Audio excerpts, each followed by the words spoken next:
the book is really about fear and overcoming fear, isn't it?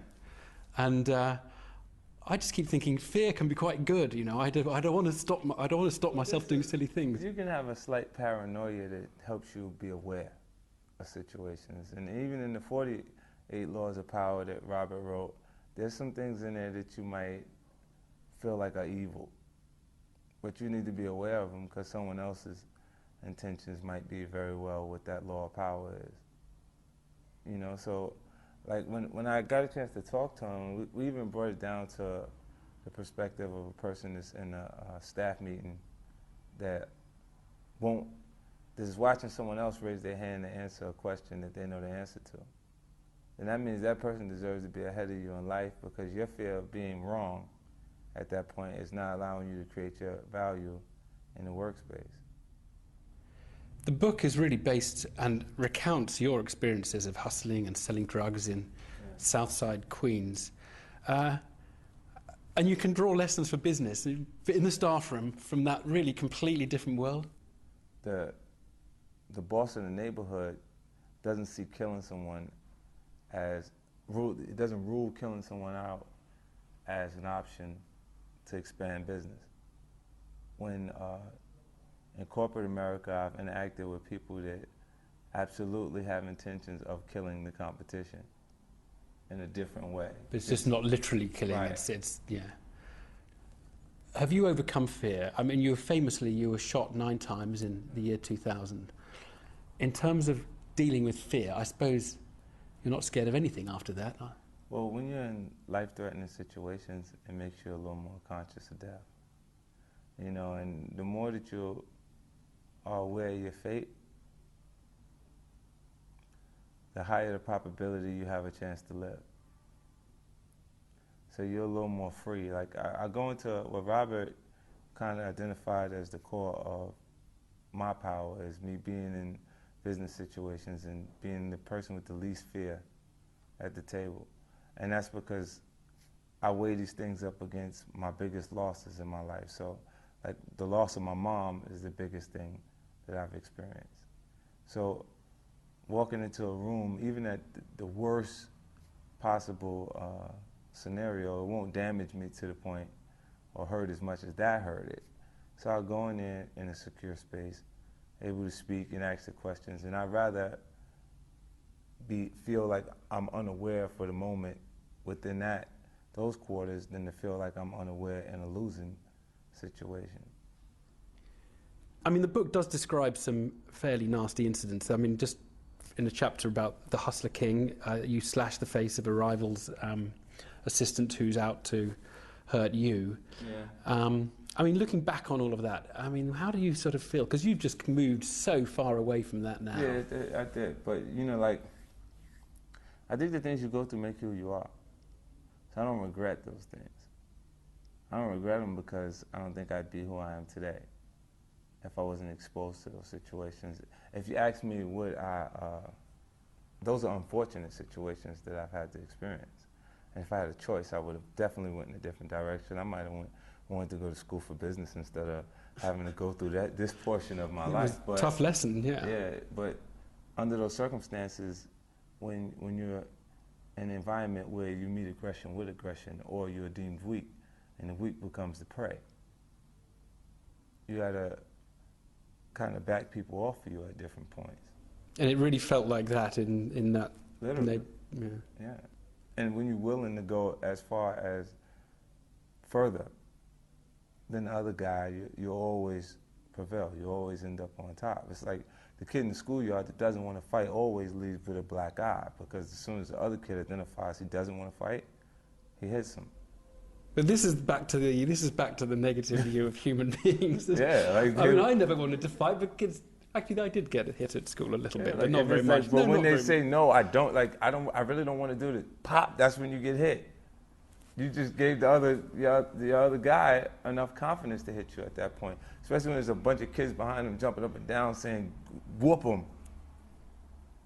You know, like those experiences from when I was really small, I identify with that.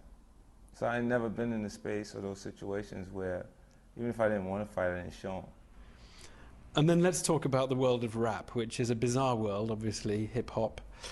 I have to ask you why you have all these beefs with people. You just get into arguments with people all the time, feuds.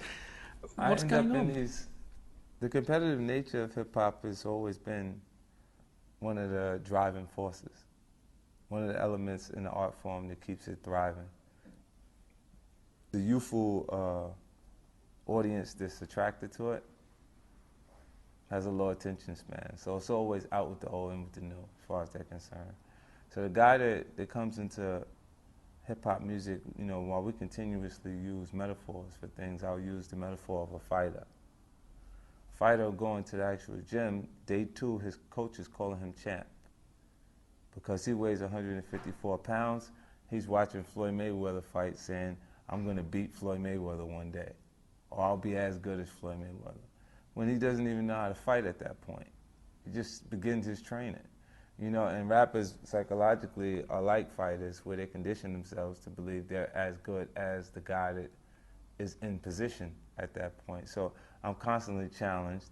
They come prematurely and I damage their careers, because when you compete with an artist that has a higher consistency than you, they match you up against that artist, the public, and then you just dwindle away. But I'm more fused than the average artist because I'm more vocal, I generate more interest, and I'm obviously in a space that they'd actually like to be in.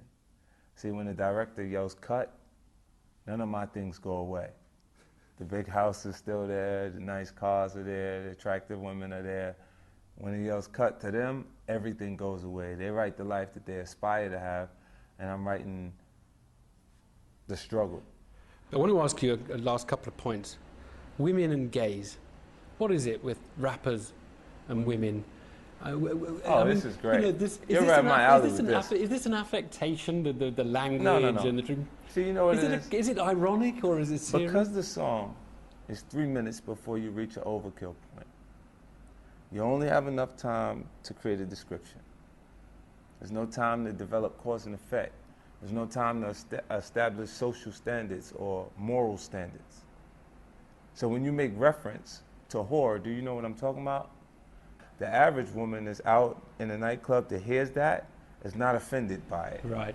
Because morally she knows that's not me he's talking about. Right. And they can tell. The Right. people who listen can Exactly. tell the difference. And if you look at female consumers of hip-hop music, while these things are there, they don't have an issue with it. They don't have an issue. I see. So it's people who just dip in and listen to 2 words. Right. Again. So now, if you say gays, right. Well, the and gays hip-hop was the music. other one, because you just, not you personally, but the world of rap seems obsessed with it. You know what it is? It just seems to be this obsession. So it's the way rappers insult each other, the way Rick Ross insults you as producers of video.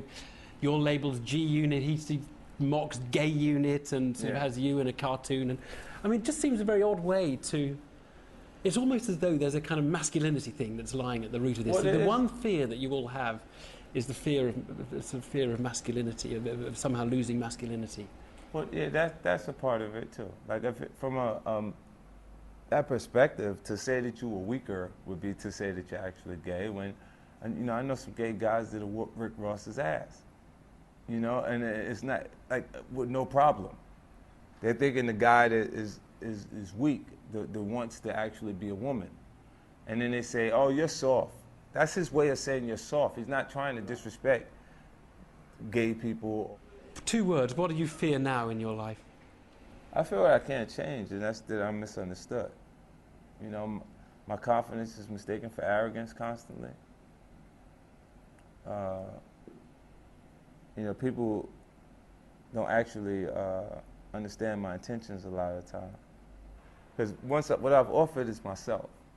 So there's artists out there that can beat me at doing different things, but not at being me.